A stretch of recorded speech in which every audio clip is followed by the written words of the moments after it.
You're adorable when you act like you know things, Brandon sneered, twirling the presentation remote as if it were a parade baton. But nobody cares what you say, Nancy. The room froze, broken only by the drone of the ceiling vent and the sound of Brandon's arrogance stretching itself across the polished oak table. 12 people, directors, VPs, and a pair from legal, shifted awkwardly in their designer chairs, each pretending they hadn't just witnessed a career execution. Nancy stayed still, her screen still showing the last slide. Risk exposure, indemnity voids in License Group C. It might as well have read, "Kick me in Comic Sans." The sting wasn't only public embarrassment. It was the certainty. She knew Brandon hadn't touched the acquisition protocol, hadn't grasped the reclassification of legacy IP, and barely glanced at the indemnity footnotes. The only froth he cared about came on top of his oat milk latte that morning. But knowledge wasn't necessary when your father was CEO. And Nancy? Nancy was the compliance ghost kept alive to tick boxes. None of this surprised her. She had been at Morrow Tech 7 years. Long enough to watch 3 product lines rise and fall. Long enough to learn that the sharper your insight, the more likely someone like Brandon would crush it under his shiny shoes on the way to a photo op. Still, being gutted in front of executives over an IP issue that could collapse the deal, burned like acid in her eyes. In the corner, a woman from HR gave that uneasy half-smile people do when witnessing a wreck in slow motion, praying not to be subpoenaed. Someone coughed. Someone else clung to a complimentary biscotti, like it was flotation. Brandon barreled ahead, ignoring the wreckage. "We're green-lit across the board," he chirped. "Numbers finalized Friday, unless anyone else wants to cry wolf." Silence. And Nancy? She didn't move. Her notebook lay open, fingers gripping her pen as if it were the last blade left on a sinking ship. She said nothing, just clicked the pen shut, closed her folder, slid back her chair. The sound of her heels across that floor could have doubled as a funeral dirge. Hey, quick pause. If you're among the 93% who listen to stories like this without hitting subscribe, maybe fix that. It helps this channel more than Brandon ever helped that IP clause. Dropping a like tells the team we're on the right track, especially with stories where every word bites. By the time Nancy made it back to her desk, the meeting notes were already uploaded, washed, softened, and stamped with Brandon's name. Hers appeared once, misspelled. That evening she lingered late. Not to catch up, not to polish her lane, but to observe. To trace every alteration made to compliance files. Every folder suddenly shifted, renamed, or tucked away. Something was wrong. More than Brandon's frat boy antics. He was hiding something. And if he thought she would sit silently while he trashed 7 years of diligence for ego and daddy's approval, he had another storm coming. Because the only thing more lethal than a woman dismissed is one who's done being quiet. The email subject line was bland to the point of poetry, realignment opportunity documentation management. Translation: you're being buried alive. Nancy didn't answer. No need. By lunch her badge no longer unlocked the compliance floor, and her desktop folder marked acquisition risk tracking had vanished from the shared drive. In its place, a note from IT. Per departmental restructuring, your access has been adjusted to reflect new scope. Scope. A polished word for exile. Her new workstation sat 3 floors down, squeezed between procurement and facilities. Fluorescent lights buzzed overhead like cracked teeth, and someone had abandoned half a granola bar stuck beneath her monitor. Across from her, Gary wore Crocs with socks and reheated tuna at 10:15 a.m. Her new project? Migrating a decade of digital files into an archival system no one would touch unless dragged into court. From risk mitigation on a $280 million acquisition to babysitting PDF timestamps. But Nancy wasn't naive. This wasn't random. It was calculated. They wanted her gone, but not fired. That would leave a trace. No, this was a slow bleed. Revoke her access, erase her visibility, keep her name on the org chart for show. She didn't scream. She didn't lash out. That wasn't her way. Instead, she logged in. Nancy clicked methodically through file after file until her throat tightened.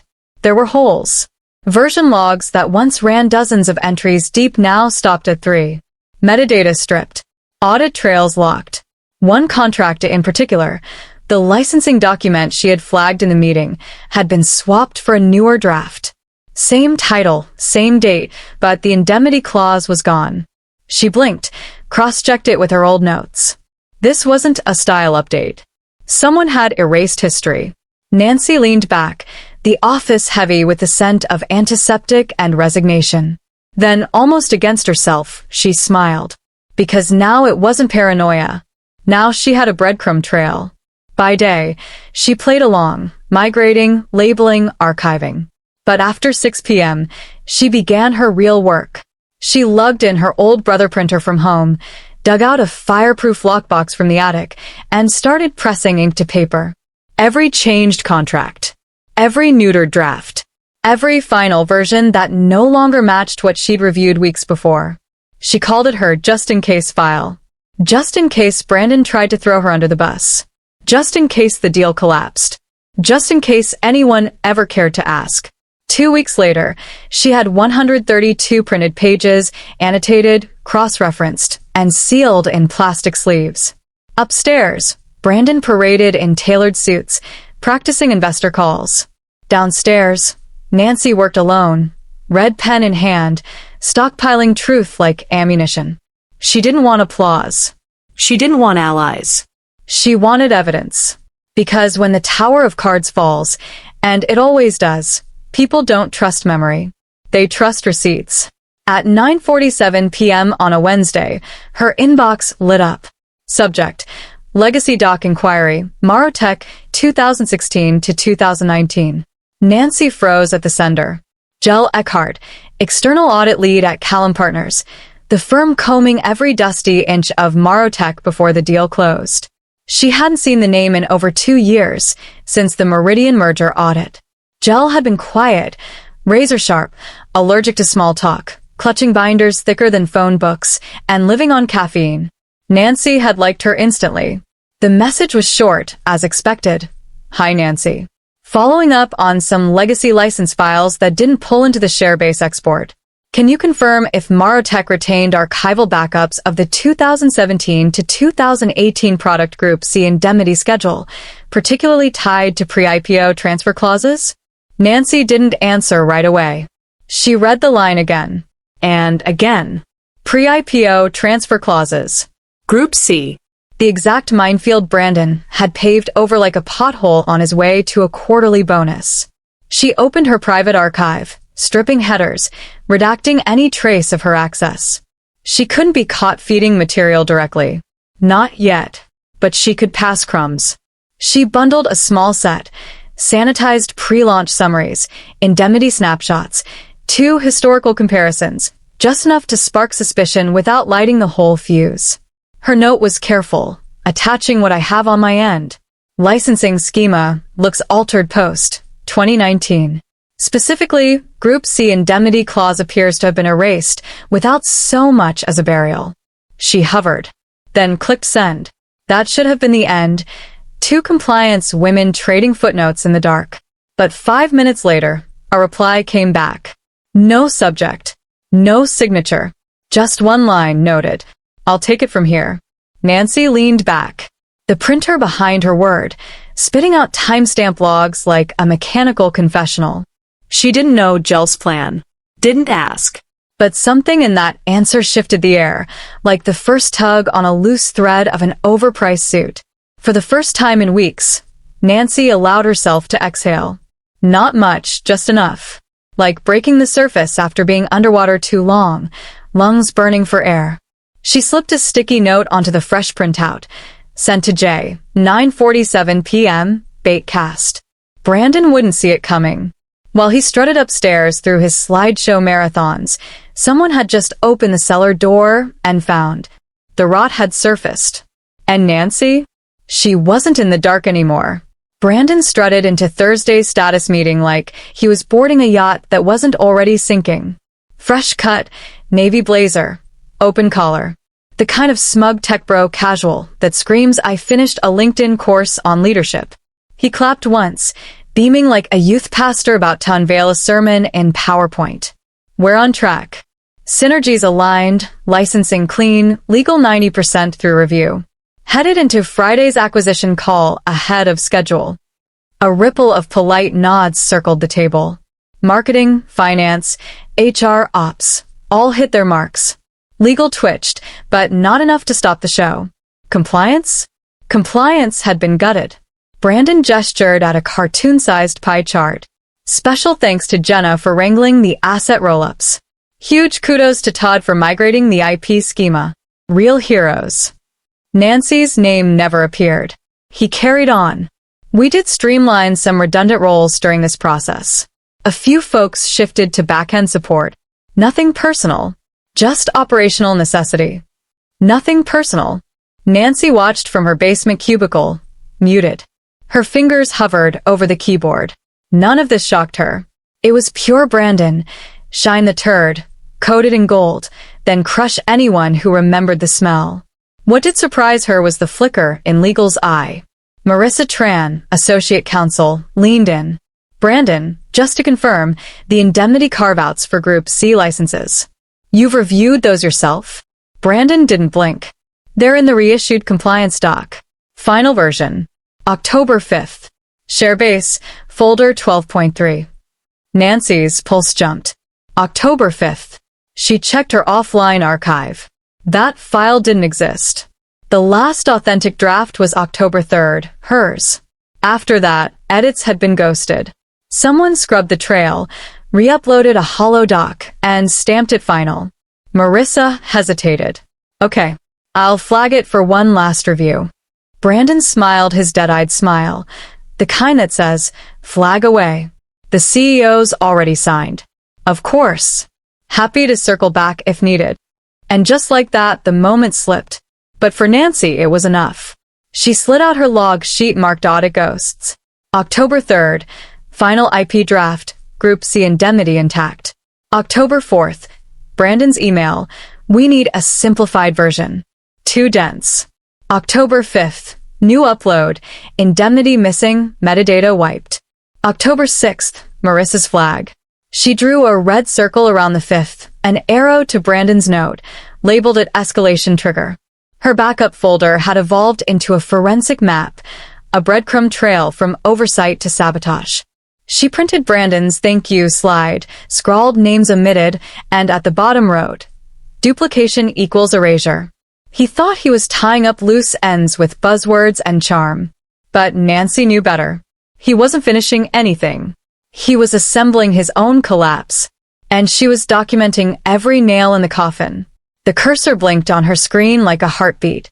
Nancy sat frozen over her draft. Every line weighed. Every phrase sharpened like a blade. This wasn't speculation anymore. It was the kill shot. Subject: risk exception notification, Group C licensing / indemnity alignment. The body was clinical, stripped of tone. Citations, dates, policy sections. Acquisition Agreement Clause 6.2.4, A. Indemnity Validity, Clause 7.1.3 Material Misstatement, Attachments A through D redacted.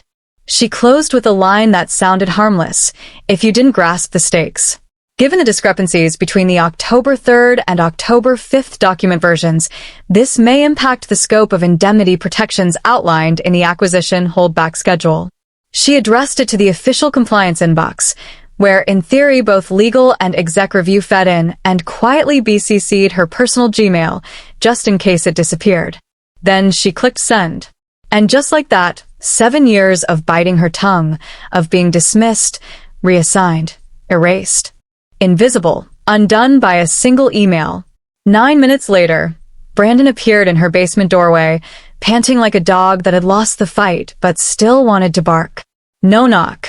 He shut the door, stepped inside, stood over her desk as if selecting a burial spot. You sent what? His voice was low, rehearsed, steady. Nancy didn't flinch. An observation. A licensing discrepancy. You flagged me. His lip curled. You copied legal. You used my edit. Nancy met his stare. I used the file stored on Sharebase. Don't play coy. You know exactly what you're doing. Yes, she said evenly. For once, I do. He held her gaze for 10 long seconds. Then cold. You're finished here. No yelling, no slammed fists. Just ice. You'll get your offboarding packet by end of day. No exit interview.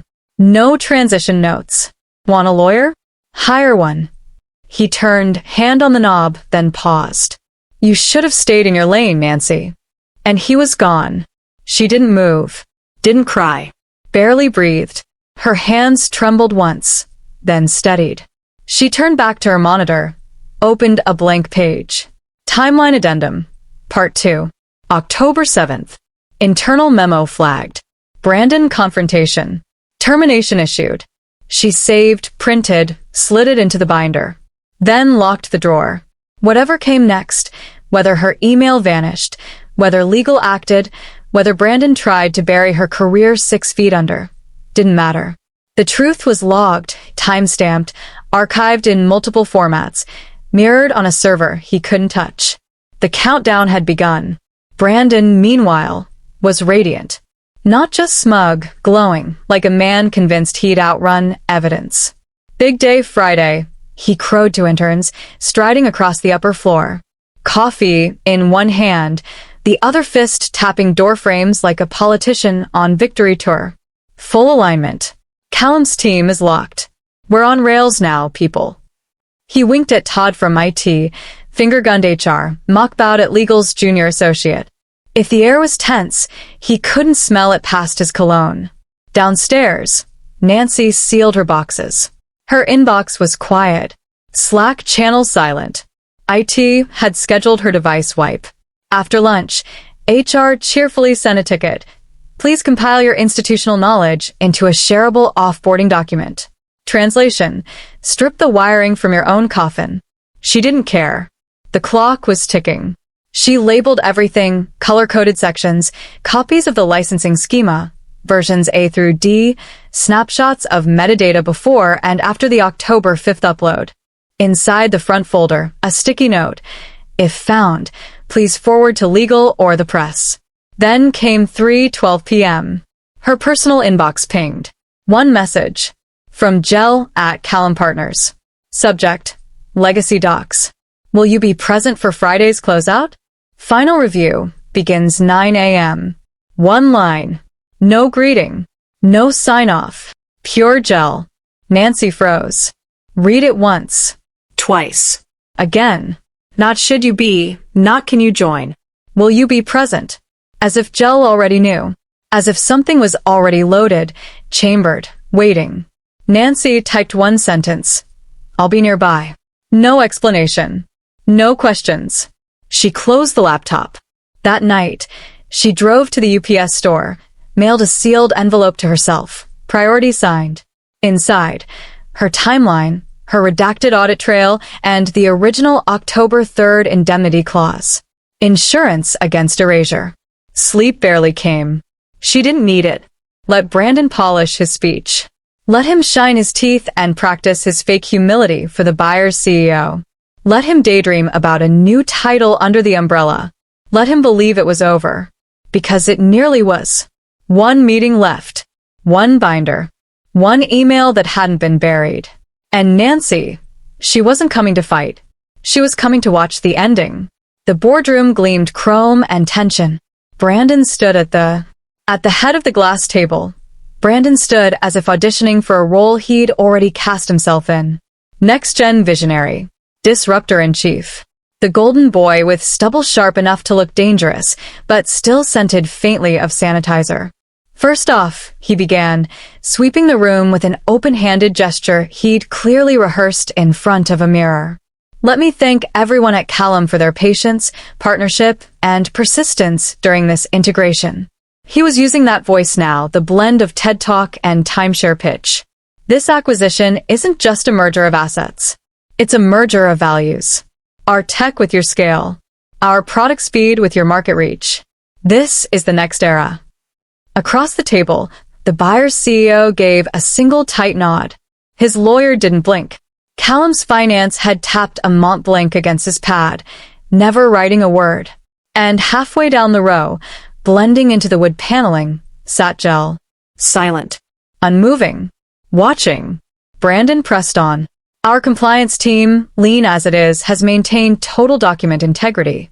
Appendix G contains Sharebase access logs. Every risk item since 2019 has been resolved or indemnified, as verified by the October 5th certification. There it was, the date, the document, the bluff. Meanwhile, across the hall by a sad ficus and a humming water cooler, Nancy sat in the shadows. No badge. No seat at the table. Just her resignation draft open across her lap. One paragraph, typed cleanly that morning. No accusation. No venom. Just the formality, and below it, handwritten in looping ink, my silence was never consent. And signed. Not yet. Through the frosted glass, she heard Brandon's voice rise. A joke. Laughter. A polite clap. Nancy didn't look up. She simply waited, like a storm cell gauging when thunder would crack. Inside, Brandon leaned forward, voice smooth.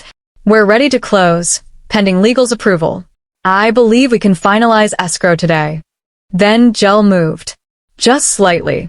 She set a slim folder on the table, throat clearing softly. One matter before we proceed, she said, voice taut as steel wire. The room froze. Brandon blinked. Of course. What's? Jell opened the folder. 2 clipped emails, tagged with red. One from New York. The other, a reply from a Gmail account carrying Brandon's full name. Dated October 4th. Jell noted evenly. Prior to escrow finalization. We'd like clarification on a licensing irregularity involving Product Group C, specifically, indemnity exclusions removed in the October 5th certification. Brandon's smile faltered. Just a hair. That's been addressed, he said too quickly. All relevant clauses were reviewed. Were they? Jell cut in, flipping the page. The silence that followed wasn't awkward. It was charged. A silence that thrums before detonation. Outside, Nancy lifted her eyes from the letter. The fuse had caught. Jell didn't need volume. The quiet gave her words the weight of alarms wrapped in velvet. She raised the first page, an 8.5 by 11 printout, marked only by a red underline slashed across the subject line. Group C licensing gaps and indemnity exposure. NY's email, dated October 7th. Sent by Nancy Care, Risk and Compliance, to the official compliance inbox, Jell said. She glanced around the table, then read aloud. During review of the updated documentation in Sharebase, dated October 5th, a material discrepancy was noted involving indemnity for Product Group C. Language present in all prior drafts has been removed. If not restored or disclosed, this omission may breach acquisition protections under Clause 6.2.4a. Respectfully submitted for urgent review.